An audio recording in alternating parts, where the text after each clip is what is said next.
એક દિવસ જંગલના બધા પશુઓ અને પક્ષીઓ ઝઘડો કરી રહ્યા હતા.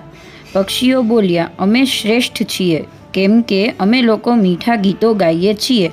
પાસેના ઝાડ પરથી વાંદરાઓ બોલ્યા, અમે જંગલના એક ખૂણેથી બીજા ખૂણે ફરીને સમાચાર પહોંચાડીએ છીએ. સિંહ દહાડ્યો, હું જંગલનો રાજા છું. હાથીઓ મોટેથી બોલ્યા, અમે મોટા અને શક્તિશાળી હોવા છતાં કોઈને પોતાના ખોરાક માટે મારતા નથી. આ બધું એક સમજદાર કુંવર સાંભળતો હતો. અચાનક તે બોલ્યો, શું કોઈ પણ ખોરાક, ઘર કે છત આપે છે એકબીજાને?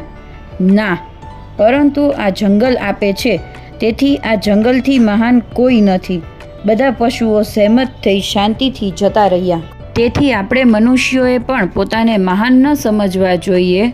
એ ઈશ્વર જ મહાન છે જેણે આપણને આ પૃથ્વી પર જન્મ દીધો છે.